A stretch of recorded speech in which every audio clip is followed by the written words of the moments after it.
இன்னைக்கு நம்ம இந்த வீடியோவில் பார்க்க போகிறது என்னன்னா ஒரு ரினியூவபிள் எனர்ஜி, அதாவது ஒரு அன்டிசைரபிள் எனர்ஜிலேருந்து ஒரு டிசைரபிள் எனர்ஜியை கிரியேட் பண்ணுறது.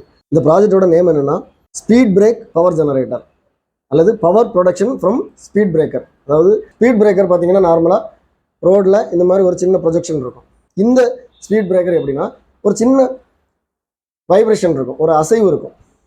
ஸோ இந்த மாதிரி ஒரு அசைவு வச்சு இந்த மாதிரி ஒரு ஸ்பீட் பிரேக்கர் இருந்ததுன்னா இந்த அசைவில் நம்ம என்ன செய்யலாம்னா எனர்ஜியை ப்ரொடியூஸ் பண்ணலாம், எலக்ட்ரிக் எனர்ஜி ப்ரொடியூஸ் பண்ணலாம்.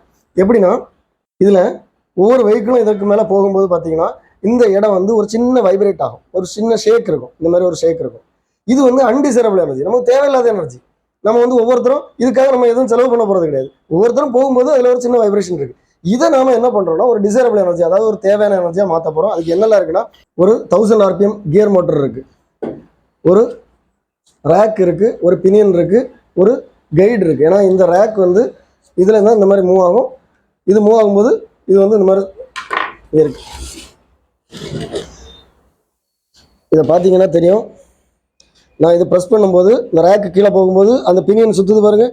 சுற்றும் போது இது ஜென்ரேட்டராக இருக்காது, இந்த மோட்டர் வந்து ஜென்ரேட்டராக ஒர்க் ஆகும். நான் விடும்போது மேலே வருது, ப்ரெஸ் பண்ணும்போது கீழே போகுது. ஸோ இந்த பினியன் வந்து ஃபார்வர்ட்லேயும் பேக்வேர்ட்லேயும் ரொட்டேட் ஆகுது. ஸோ இது வந்து பார்த்தீங்கன்னா இப்போ ஒரு வெஹிக்கிள் இதில் போகும்போது என்ன நடக்குன்னு பாருங்கள். ஸோ ஒவ்வொரு வெஹிக்கிளும் போகும்போது இந்த மாதிரி ஒரு எனர்ஜி ப்ரொடியூஸ் ஆகுது. இந்த எனர்ஜியை வந்து நம்ம ஸ்டோர் பண்ணி வைக்கலாம்.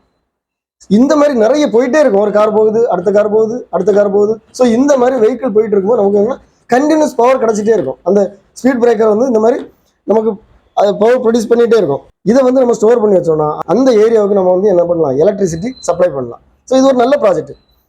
ஒரு அன்டிசைரபிள் எனர்ஜியாக டிசைரபிள் எனர்ஜியாக மாற்றுறது, இதை வந்து ரினியூவபிள் எனர்ஜின்னு நம்ம சொல்லலாம். இதே மாதிரி பார்த்தீங்கன்னா ஃபுட் ஸ்டெப் பவர் ஜென்ரேட்டரும் இருக்குது. இதே சேம் கான்செப்ட் தான். என்னென்னா ஸ்கூல், காலேஜஸ், ரயில்வே ஸ்டேஷனில் பார்த்தீங்கன்னா ஒரு பிளாட்ஃபார்ம்லேருந்து இன்னொரு பிளாட்ஃபார்மில் போகும்போது படிகளில் வந்து ஆட்கள் எப்பவும் போயிட்டே இருப்பாங்க. அப்போ ஒவ்வொரு படியிலையும் நம்ம என்ன பண்ணிப்போம்னா இந்த மாதிரி செட்டப் பண்ணியிருந்தோம்னா ஒவ்வொருத்தரும் போகும்போது வரும்போது ஒரு சின்ன வைப்ரேஷன், அந்த மாதிரி ஒரு சின்ன வைப்ரேஷன் இருக்கும்போது பார்த்தீங்கன்னா நமக்கு இந்த மாதிரி எனர்ஜி ப்ரொடியூஸ் ஆகி அதை வந்து நம்ம ஸ்டோர் பண்ணி வச்சு ஒரு அன்டிசைரபிள் எனர்ஜியை நம்ம டிசைரபிள் எனர்ஜியாக மாற்றலாம். இது ஒரு நல்ல ப்ராஜெக்ட், ஸ்கூல் ப்ராஜெக்ட். இந்த மாதிரி ப்ராஜெக்ட்ஸ், இந்த மாதிரி ப்ராஜெக்ட் ஐடியாஸ் உங்களுக்கு வேணும்னா நான் அதில் கொடுத்துக்கூடிய வாட்ஸ்அப் நம்பருக்கு நீங்கள் டெக்ஸ்ட் பண்ணுங்கள், நான் கண்டிப்பாக ரிப்ளை பண்ணுறேன். இதே மாதிரி வீடியோஸ் நம்ம சேனலில் நிறைய வரும். எல்லா வீடியோஸும் உங்களுக்கு வந்து சேரணும்னா நம்ம சேனலை நீங்கள் சப்ஸ்கிரைப் பண்ணுங்கள். அடுத்த வீடியோ வர வரைக்கும்